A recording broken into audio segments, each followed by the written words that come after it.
Hey everyone, welcome back to another episode of the Real Evidence Podcast. My name is Myron, and today Ashley and I got to sit down with Corey Foreman. Corey brings over 20 years of experience as a child abuse detective. He's based out of the Dallas Police Department in Texas. And we just got to sit down and hear a little bit more about his story, how he got into what he's doing today and has been doing, and also advice and practical things that might be helpful for people who don't know a lot about what he does. So we hope you enjoy this time with Corey. Corey, thanks so much for joining us on this podcast. How are you doing today? Man, I'm well. Thank you for inviting me. It's a pleasure to be here. Awesome. We're so excited to have you. Maybe just for the folks listening, could you just give a quick intro? What's your role and how long you've been doing it, and anything else you want to share there? Well, I'm Corey Foreman. I'm from Garland, Texas. I've been a police officer with the Dallas Police Department for 31 years. I've been investigating child abuse cases for the last 20 years. And like a lot of jobs, hey, every day is not the same. Every day is different. You never know what you're going to encounter. But I love it. I have a passion for it. And that's why I've been doing it so long. And I think I'll be doing it a few years longer. Yeah. What led you into getting into this? Like what did you study in college? What was sort of your background? And then, of all of the investigative things and routes you could have gone in law enforcement, what led you down this path? Well, it's kind of strange. I went to University of Texas at Dallas, and I was taking a criminal justice course. There was a lady that was in my class. She was taking some additional courses as well. She was a detective here at the Dallas Police Department in the child abuse unit. She had talked to me about what I thought I wanted to do. Originally, I thought about going to work in the prison system, but she talked to me a little bit. Part of my degree program was that I had to do an internship. Well, she talked to me about doing it with the Dallas Police Department in the child abuse unit, which I was able to do that at the Children's Advocacy Center. I did that for one semester, and I met all the detectives, and I was able to get a glimpse at what they did, and that alone kind of just changed my mind in what direction I wanted to go in. However, once I graduated from college, before you become a detective, you have to go work patrol. So I did that for several years and uh, did a couple of different jobs. And then after 12 years, I finally got the call to come interview for the position. So I did. Tell us a little bit about your passion for it. So what, you talk about being passionate and caring for it. Tell us a little bit more about that. How would you describe that? And what's fueled the passion? Well, for me, on a daily basis, I watch children that are victims of physical and sexual abuse, and I watch those interviews that are conducted, which are not conducted by us, the police, but by forensic interviewers, um, people who are trained to interview children that are not police or not CPS. And so, day in and day out, watching those interviews and just seeing what some of these kids have had to endure, it makes me want to do all I can to try to get some form of justice for them, even if it's not the justice that they wanted. Still, I want to make sure that them and their family get some services that they're going to need to help them move on, regardless of the outcome of the criminal case. I'm wondering, Corey, could you, think about the person again who's listening who maybe hasn't uh, isn't fully familiar with how a typical investigation would works out, how it goes from beginning to end. So could you walk through what a typical investigation looks like as a child abuse detective? Well, let's just say it's a sex abuse case. If a child makes an outcry that they have been sexually abused, well, the first thing officers go out, they take a report. If the perpetrator lives in the home, they will call the detective, say, "Hey, what is it that you would like for us to do?" What we do is we have them bring the victim uh, and their family members down here, and whoever the perpetrator is, bring them down into custody. The child is immediately forensically interviewed regarding what happened. Um, a lot of our victims are between the age of usually 4 and maybe 14. It all depends. The interview is conducted. After the interview, if the child makes what we call a good outcry, or they say that they were physically or sexually abused, following the interview, the detectives, we go and we talk to the perpetrator, or we make an attempt to talk to the perpetrator. Uh, the child is then taken to the hospital for a SANE exam, a sexual assault exam, if that's necessary. Following the interview, the perpetrator may or may not be taken to jail. It depends upon the circumstances. And at some point, the case is filed with the Dallas County District Attorney's Office. And then that's where the process begins as far as um, the legal standpoint of whether there's going to be a prosecution or not. And in the process, when those children are down here at the Advocacy Center, their families meet with child advocates who talk to them about services that they may need, whether it's counseling services or whatnot. And so it's just a total process of how things go. Each case is different. The majority of our sexual abuse outcries are delayed, sometimes up to several years. Kids are if you got kids, or if you know kids, kids are kind of different. Not all kids are the same. A lot of kids will wait before they make an outcry about what happened to them for a myriad of reasons. It's all different. Yeah, I can imagine, right? Yeah, it's a the timelines on them can be quite long. Talk a little bit about and this, feel free to take this in whichever direction you want, but investigative skills. Like there's something there with what investigative skills are unique in what you do versus maybe like a typical investigation, or is there anything that's unique? Well, it's unique for us, I think, because of our training. If it's a sexual abuse case, you got to know the lingo. You want to look into the perpetrator's history to see if there is some prior history. Before I interview someone, I want to know everything I can about them. I'll sit down at my computer, I'll look this person up. I'll check them through the City of Dallas Police database. I'll check them through the county database. Is there any type of previous history, any prison or anything? I'd like to know what the family dynamics are, what's going on in that house. I'd like to know a little bit about the kid. Um, and if there's any type of evidence that might be present, that evidence will be collected and taken to the forensic sciences office and have that analyzed if it's needed. So talk a little bit, like, I mean, so it's probably what, 90s. When did you get started in the field? 93, I joined the department, and it was 2004 that I came to the child abuse unit. Right on. So 2004. So we're at 20 years. Yeah, 20 years now. Talk a little bit about like how has technology shifted and changed how investigative techniques are done on a typical case? Like, what was it like when you first started? What were some of the tools you were using versus now? Yeah, it's interesting you say that because when I first joined the unit, there was no Facebook, there was no Instagram, social media had really just started. I believe it was MySpace is what it was Hmm. when I first Yeah. joined. Um, Everybody wasn't walking around with a cell phone, especially not kids. So over the years, it's progressed to where almost every child has a cell phone. I think it's not a good thing that young kids have unlimited access to social media, because that in itself, social media has created an access for predators to access children, whereas before, uh, that was never an avenue because it didn't exist. So that's created a whole different set of scenarios as far as investigations.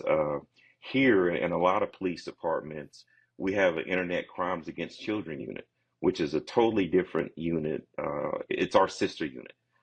all of the crimes that involve children on the internet, they investigate those cases. Anything involving a cell phone or whatnot, they investigate those cases. A lot of times you'll have predators pose as other children and ask for explicit photos, and the next thing you know, that person's at their house, and I mean, it's gone in a direction that they never thought it would go in. And so it's great that we have that Internet Crimes Against Children unit because they do a lot of work over there and it's extremely busy. It's a very technical field and they do a lot of training along with the FBI and other agencies that they're constantly getting training on. The things that they do, I cannot do. I'm not qualified for that technically.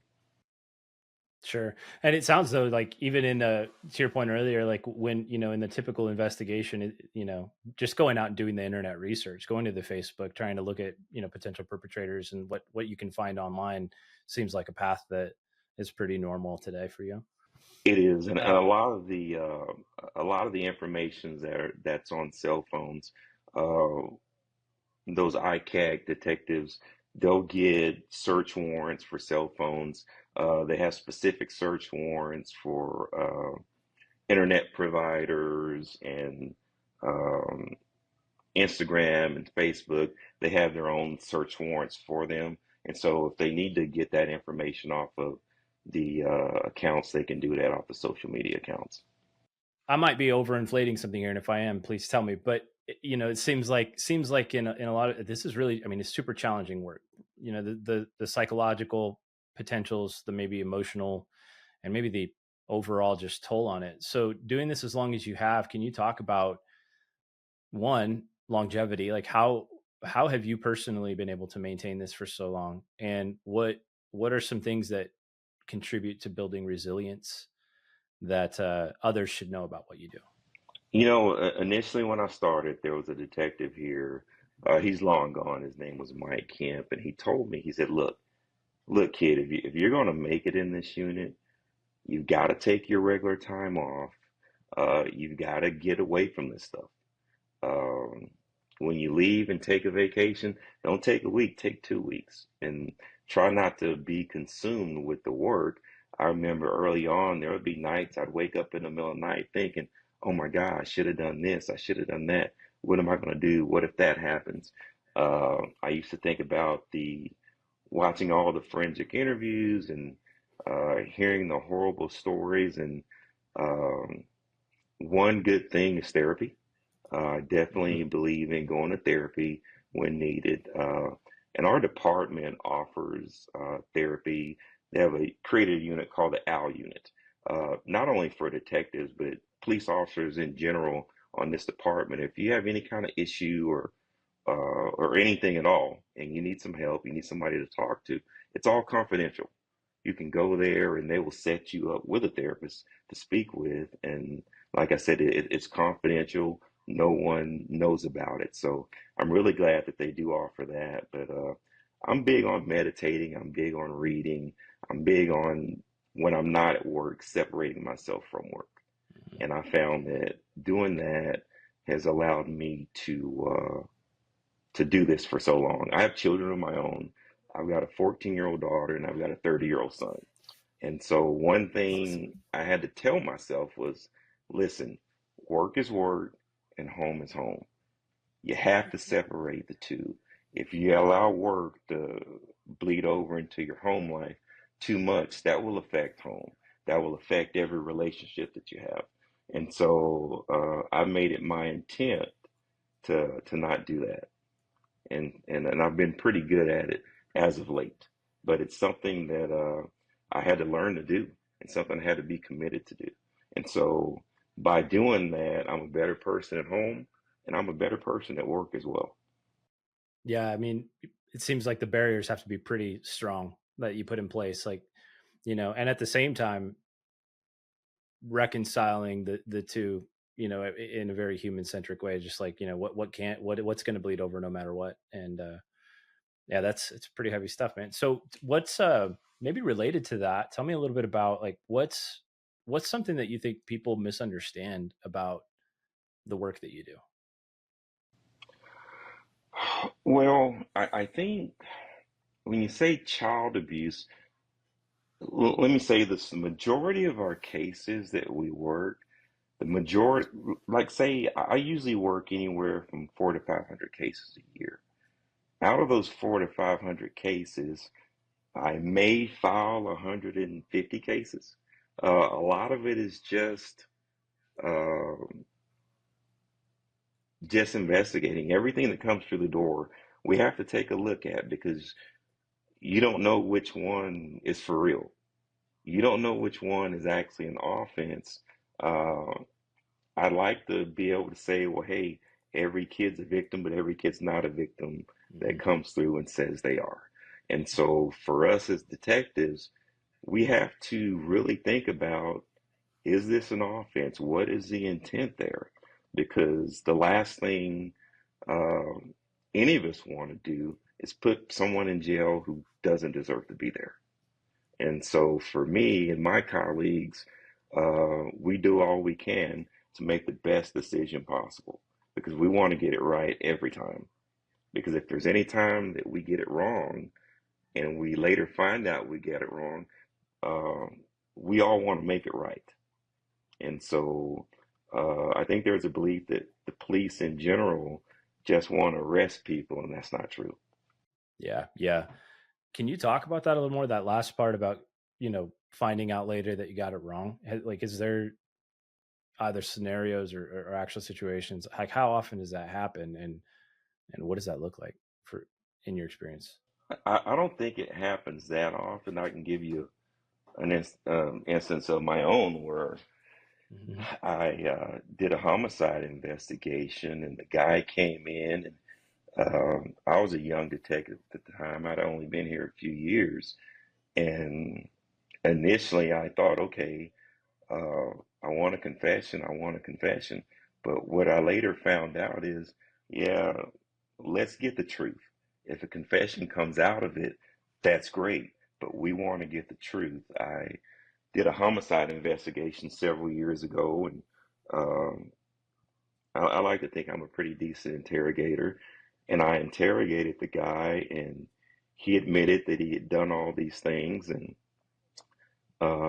after a week or so, I went back over uh, my interrogation with him and everything that he said, and I went out and I tried to corroborate some of the things that he said, and I couldn't. And what I ended up figuring out with, I went back and talked to him again. Well, the guy was just so afraid and so upset over the whole situation that he just confessed to doing something that he never did. And Hmm.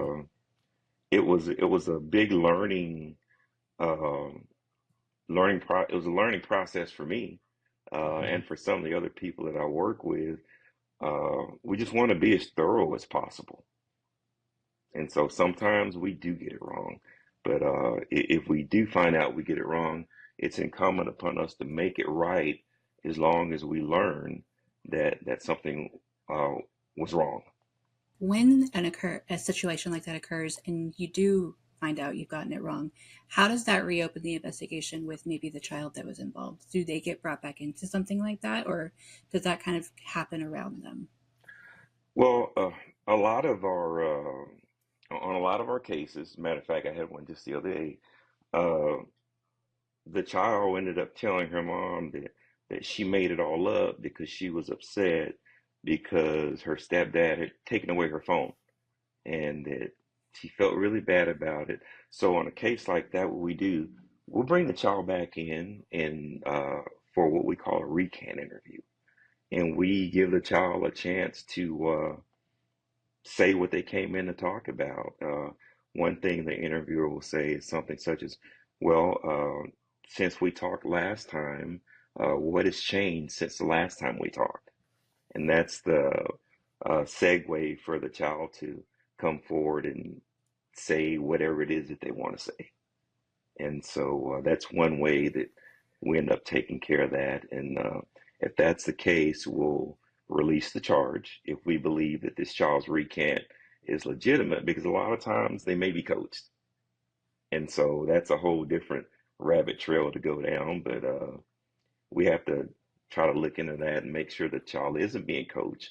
But if they're not being coached and really realize that the wrong decision was made, well, then we would do what's called a release charge and have that person taken out of jail. I think this is right in line with what I was thinking, and I don't know if there's an easy way to tackle this or answer this. It's kind of a big, broad, hypothetical thing, but it relates to justice, Corey. So what I'm curious about is, what does justice look like in these cases? And I know there's a sense that it's like a case by case for sure. You know, in this case, justice looks like this. But is there I guess maybe the deeper question a little bit is, how do you view justice? Like, how do you think about that? And then how does that play its way into, you know, the case by case that you're involved in? You know, Myron, one thing I do is I talk to parents after the interviews or whatnot, and we make a decision. And if we feel like uh, this child has been violated, or the law has been broken, I'll sit down with the mom or father, whomever, and I'll say, look, this is what I guarantee you that I will do. I will do everything possible. I will gather every bit of evidence, and I will do everything that I'm supposed to do as a detective to get the best case I can to the prosecutor. That's what I promise you I can do. I can't promise you justice, but that I can Mm-hmm. promise you, because justice isn't in my hand. It's not. Justice is in the hand of the jury. Um, and for what I've found is, in a lot of cases, even if it's not the outcome that they have hoped for, a lot of times people just being heard and going through the process and getting them the help that they need uh, might has been consolation to them that their story was told, Mm-hmm. especially for teenagers. A lot of time they feel like they haven't been heard, nobody believes them, but the mere fact that someone does listen to them and they go through the process, a lot of times that's enough for them, and they can get the counseling and the help they need to move on. Tell me a little too, Corey, maybe switching gears a little bit, maybe back to some of like the job details, practical things. What are ways that you stay, like, what trainings do you have to go continually stay on top of? What are the things you go through that kind of keep you on the leading edge of, you know, whether that's doing an interview or what have you as it goes through this? Like, Well, we're housed at the Dallas Children's Advocacy Center. Every so often, the DCAC will bring in lecturers, other professionals in the field, and they will offer a lecture series where case studies are presented to detectives and CPS and other law enforcement personnel every so often. There's also the International Child Abuse Conference that's held here in Dallas every year, where you've got um, presenters from all over the world coming in, presenting cases and teaching classes or whatnot. All that's available for detectives and law enforcement everywhere. I've mhm. I've presented case studies myself at the Child Abuse Conference on cases that I've worked. When I say I work 400 to 500 cases a year, uh, that's a lot of cases, and more cases than most small cities will work one detective or several detectives. And Mhm. so basically, I feel that I have a lot to offer. And so I'm able to do that. And um, there's pretty much unlimited training. You just got to be Mhm. willing to do it. Um, and different agencies have to make their officers available to take it. But there is training out there. There's constant updates. We even do different trainings on the computer where we are required to take every so often. Gotcha. They're state mandated. You mentioned that you were housed through the Child Advocacy Center. How does that differ from investigating through other means? Like, how is that specialized?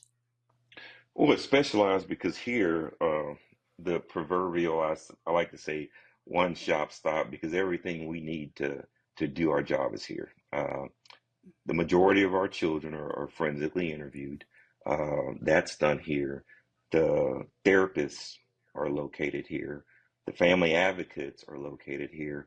There is a representative from the Dallas County District Attorney's Office, Jennifer Sawyer. She's their intake for all the child abuse cases.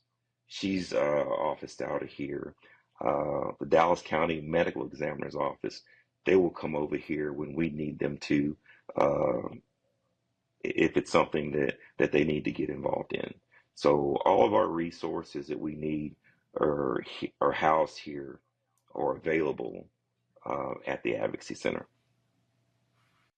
Yeah, huge unlock. I feel like co-location being right there. Yeah, Right. it's very, very important. I remember before we moved into this building, if I had someone arrested on a warrant or whatnot, and I wanted to talk to them, older building was much smaller. Actually, it was just a two-story house. If someone was arrested, I would have to go to headquarters and speak with them. Whereas now, hey, I just tell them, bring them here to my office at the Advocacy Center, and we can do what needs to be done.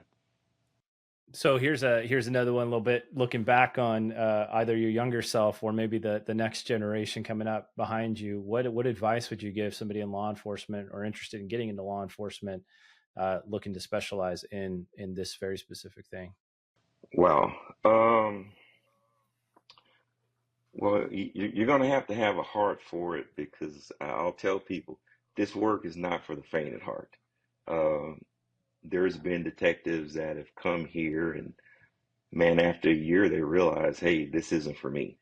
It's just, especially if they have young kids at home, because you're going to see a lot. You're going to deal with death. You're going to deal, um, in many cases, with the worst things you'll ever see. It's one thing to see it when you have the adult victims, but when you have children who are pretty much helpless, um, that can really weigh on your heart.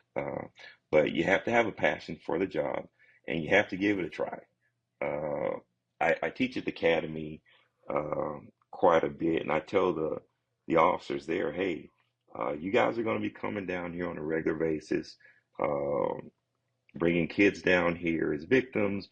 You guys are going to sit and you're going to watch what we do. And if you decide it's something that you might want to do, hey, give us a shout, and there's an opening. Hey, apply. But it's hard work. It's gratifying work, but it's hard work. Um, it's not for everybody, but it is for that special person. And we have a young group of detectives in now that some have been on 2 or 3 years, and man, they are fantastic. They are absolutely fantastic. Um, I think some of us older detectives are bringing them up well.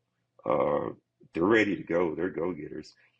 Me being a little older, I'm not as um astute with all the technology, because you got to realize when I graduated from college, the internet hadn't been created yet. So, and all the technical training with computers, I didn't have all that. I was a late bloomer. So our younger detectives, I mean, they're a whiz when it comes to the technology, and I'm so grateful that they're here.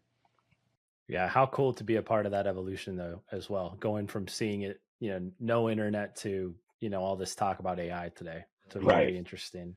And even seeing the evolution of like how a child advocacy center even functions. I know even the history at CACs is relatively modern. So I'm Yeah, sure you've seen a lot of change in that as well. I have. I have. I know when I first started in the unit, we were at the old building.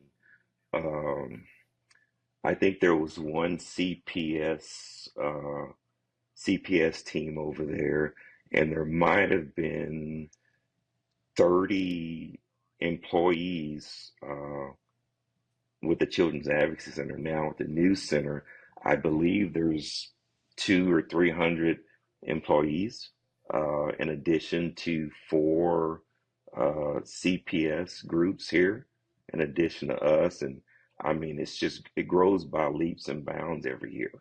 Um, and it's needed because unfortunately, crime increases every year. Mhm. And so it's really a unique work environment. I could imagine what it would be without it. It would be really, really different and really hard. But I'm just so grateful that we're here and they're able to provide us all the resources to support us in what we're doing. Yeah, the power that, again, I think that it goes not just the co-location, but the power that comes from a group of people with the same mission and the same desire and the same energy towards we want to see this be righted. Uh, that's power. That's really powerful. Tell me a little bit, Corey. So, you know, we kind of hit on this a bit already, but how is this career, your career thus far, how has it transformed uh, your understanding of human nature? Oh man, you know, when I was a child, when I grew up, man, I didn't know anything about child abuse other than my mom maybe hit me with a shoe or something or threatening me. I Mhm. mean, that was child abuse to me, but man, I didn't really know about child abuse, the things I work with every day. I didn't know about that, man, until I did my internship with the DC with the department, and then once I actually got into the unit, I mean, man, that's when it was opened up. So um, I've seen a lot, I've grown a lot, and even though I've been doing this so long, I continue to grow every day, every month. It's usually something different, and I just Mhm. continue to grow because society grows in different ways. You know, and we talked about technology earlier. I mean, it's constantly evolving, and as that constantly evolve, it gives more way to perpetrators to find different ways to do things to children and lure them in, and that's where we get involved. And so we have to stay in tune with all that and just keep growing as well. Yeah, man. I feel like it could get real easy to get skeptical or pessimistic about the good nature in people, seeing what you see and experiencing what you experience, and get to that point where you just see the uh, the dark side of things. But it sounds, to your point earlier about having the right heart. Um, I think that's something I read out in you as somebody who has the right heart, who can still see the good, uh, even amongst that darkness. Yeah, and let me touch on something. One of the things that I try to teach to the younger detectives is, especially on physical abuse cases, a lot of times we'll get these cases in where kids are physically abused, and um, some on lower levels and some on upper levels. And on the lower levels, a lot of time the parents, I think they were just never taught how to discipline, or a lot Mhm. of the cases are what we consider over discipline. Whereas if it's their first time in, if it's something minor, a lot of times we'll look at their background, talk to them, listen to their story, and if their heart was in the right place and they were trying to do the right thing, but just didn't know how, because a lot of people don't know how, and their heart is in the right place, especially when it comes to discipline. And if it's not anything too bad, we'll just sit down, we'll just talk to them and say, listen, you know, this time we're going to let you make it, but you need to find another form of how you're going to discipline and deal with your child. Even though state law gives you the right to discipline your child, but it's only to a certain extent. But once you get to the Mhm. point of over discipline, that's when CPS, that's when the police get in your life. So I'll advise them to make some different decisions, go to some parenting classes. A lot of times that's with CPS. They'll say, okay, we find reason to believe that they did this over discipline, but we're going to set them up for parenting classes. And so a lot of times, instead of filing a criminal offense against somebody, if their heart's in the right place and they were trying to do the right thing, but they just didn't know how, we ended up dealing with that differently. Wow. I feel like that's really important. That's really important. And you don't really hear it talked about that much, but I think that's really true. Like, if you're as a parent, and I have kids of my own, it's like, as a parent, if you weren't given the right, handed down the right, this is how you discipline, or this is how you do that, how easy it is, or how easy it could be to fall into that. Yeah, because what I found is a lot of in situations like that, they do what they were taught when they were children. They do what they were taught when they were children, and what they taught was wrong. What was okay in the 70s is not okay in 2024. Right. The laws were different, and man, I could tell you some stories because I grew up in the 70s.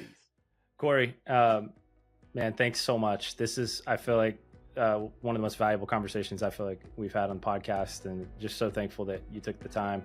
I just want to also offer a moment to extend and affirm you, like the heart and the passion that you bring in what you're doing.